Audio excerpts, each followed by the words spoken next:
दोस्तों ये है बिग फुट, जो मैंने अभी इससे पहले वीडियो आपको बताई थी, सॉरी दिखाई थी।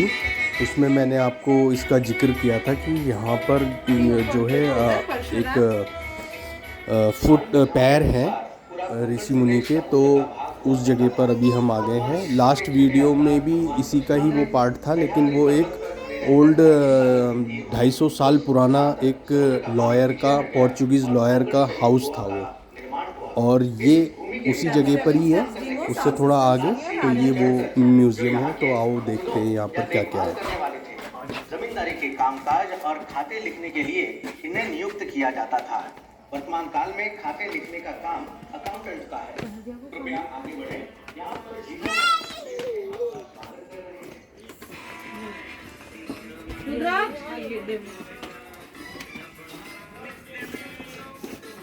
ये देखो यहाँ लिखा है।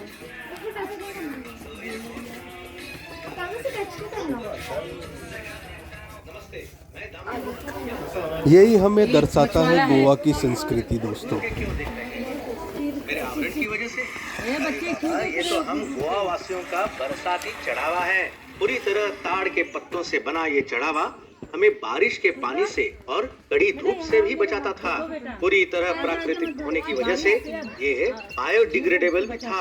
क्यों, हम लोग सच में थे ना पर्यावरण के अनुकूल। वास्तव में गुजरे जमाने में हम गोवावासी प्रकृति पर ही निर्भर थे। हमारे खान पान में भी प्रकृति से मिलने वाले उत्पाद का ही उपभोग होता था। और हमारा सबसे मन भावन है मच्छी।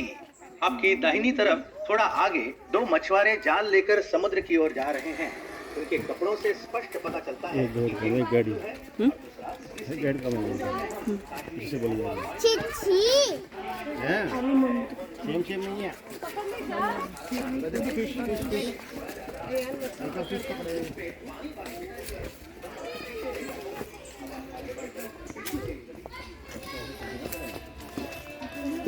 आ जल्दी आके देख, कितना अच्छा बता रहा है वो। देख ना, देखे नारियल तोड़ता था यार। अरे फिर जैसा तुमने नाखून बढ़ा रखा ना, उसमें मन बढ़ा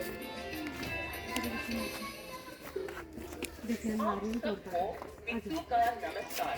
मैं गोवा की मच्छी बेचने वाली हूँ।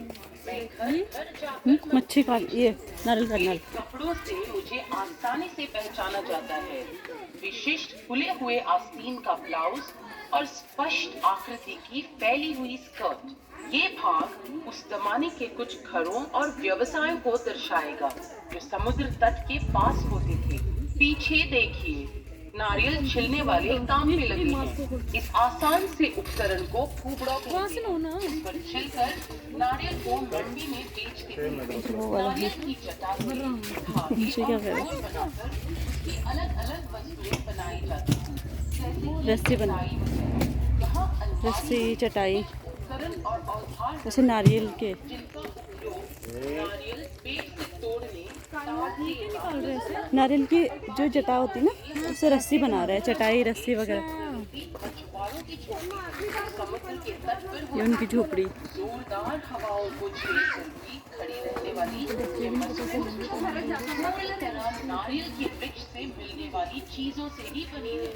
मछुआरों का सारा कामकाज इसी झोपड़ी में होता था। देखिए, उनके द्वारा इस्तेमाल होने वाले उपकरण जैसे बना रहा है तो लंगर और जालों को सीने के लिए इस्तेमाल होने वाली खास लकड़ी की सुई। मछुआरों के संरक्षक संत अंतनी की तस्वीर प्रधान रूप से झोपड़ी में प्रदर्शित है। संत अंतनी की देव आराधना करने के बाद ही मछुआरे समुद्र में प्रवेश करने का साहस करते थे। कृपया कुछ सीढ़ियां चढ़ के गांव के अद्भुत भाग का नजारा देखिए, जहां किसान और खेतों में काम करने वाले मजदूरों का बसेरा था।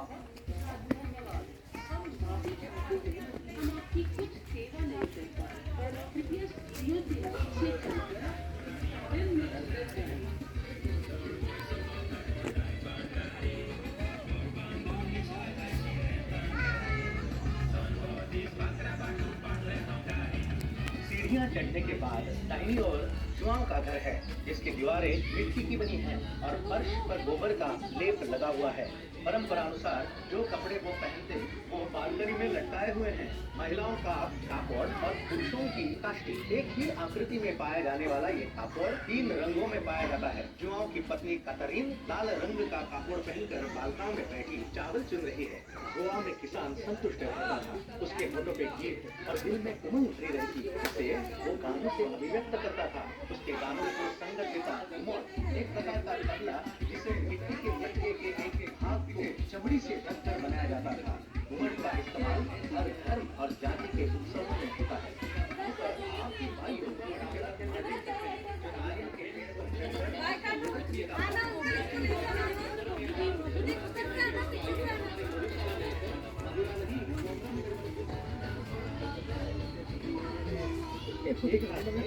नारियल से क्या बना रही हो?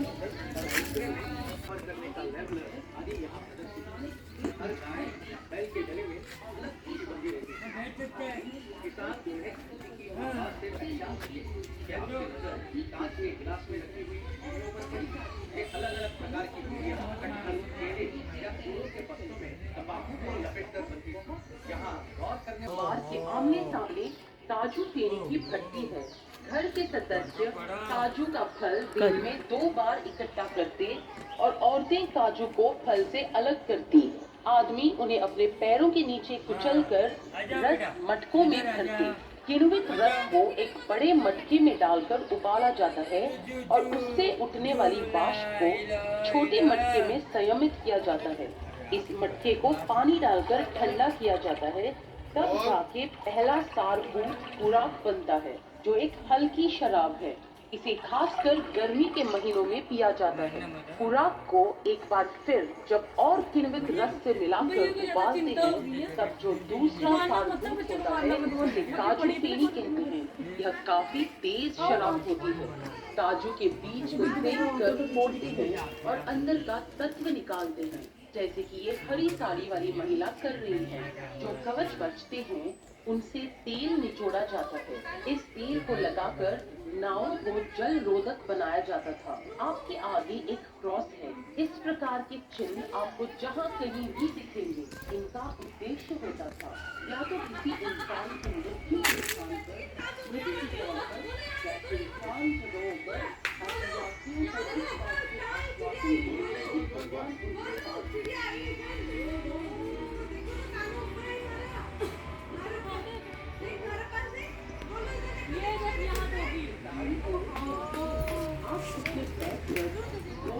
उनके लौट होने का अनुभव ले सकते हैं।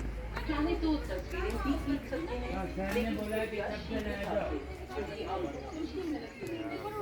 मेरे खुद हो गया था, आपने ऐसा बोला था।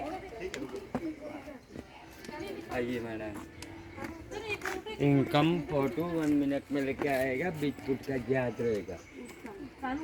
आजकल कैमरे है आंटी भी बैठ वाला मैं जा रही हूँ। आगे देखो और म्यूजिक चालू है। बहन जी बैठो फोटो।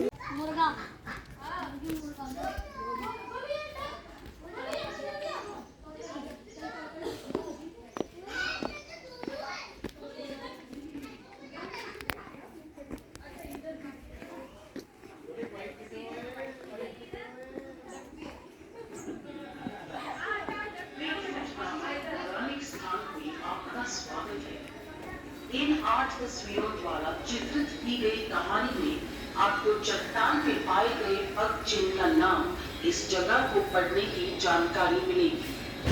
ये कहानी एक दौलतमंद आदमी महादर की है, जो दयालु और उदार था और गरीब जरूरतमंद लोगों की मदद करता। लालची लोग दोस्तों, प्राचीन काल में एक राजा हुआ करते थे महादर, जिन्होंने जो कि बहुत महादानी थे और उन्होंने काफ़ी दान करे। और एक दिन इसी लालच में एक आदमी ने उनसे दान लेकर उनको कंगाल बना दिया। और उनकी स्थिति ऐसी हो गई कि उनका जो परिवार था बहुत गरीबी से गुजर रहा था और उनकी आंखों के सामने एक एक करके गुजर गया। तो फिर उन्होंने भगवान शिव शंभू की तपस्या करी, जिससे कि वो प्रसन्न होकर आए और उन्होंने उनसे वरदान मांगा कि आपका हाल जिसने किया है हम उसको सज़ा देना चाहते हैं या फिर उनको सज़ा देना चाहते हैं या फिर आप स्वर्ग चाहते हैं। तो उन्होंने बोला कि जो जिस हाल में उसे वैसे ही रहने दीजिए, आप मुझे स्वर्ग दे दीजिए। तो भगवान तो उनसे प्रसन्न थे ही और उन्होंने उनको स्वर्ग दिया। तो जिस चट्टान में वो एक पाँव में खड़े होकर उन्होंने तपस्या करी थी, वो उनका जो निशान है वो वहीं छोड़कर उनके साथ चले गए स्वर्ग। तो ये कहानी है इस बिगफुट की। और यहाँ पे आके जो भी सच्चे मन से विश मांगता है तो भगवान उसकी विश पूरी करते हैं, ऐसा मानना है यहाँ का। वो इतना बड़ा क्रोकोडाइल नहीं दिख रहा? क्या इतना बड़ा क्रोकोडाइल? मशरूम कितना अच्छा लग रहा था। ये नहीं देखा आपने वर्ल्ड्स मोस्ट डेंजरस एनिमल? आओ कौन? यहाँ ये आपको आप दुनिया के सबसे dangerous world's most dangerous animal क्या हो? दुनिया का सबसे खतरनाक जानवर।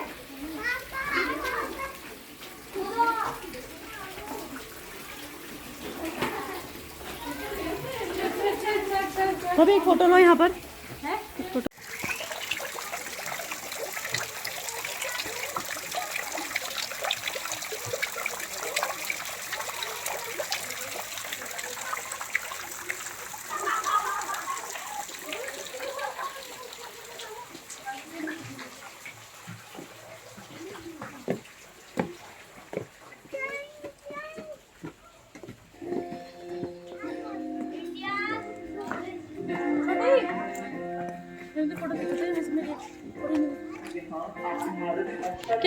ब्लॉग बनाने के आजा को यहाँ से देखेंगे।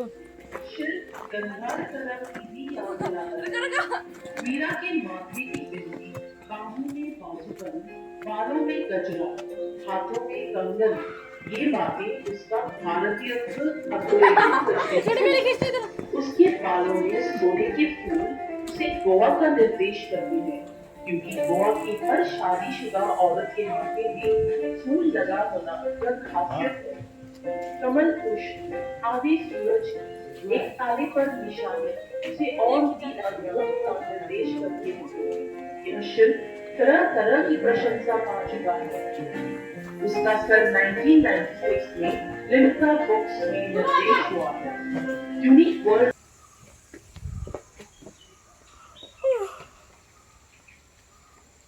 सिर्फ वाला दिखाना संत मीराबाई। संत मीराबाई एट बिगफुट।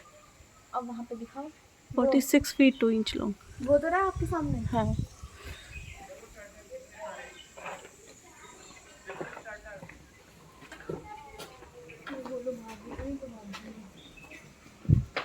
अच्छा, इसकी हेल्प से बनाया गया है। आजा हम निकले यार, वो तो बोलो।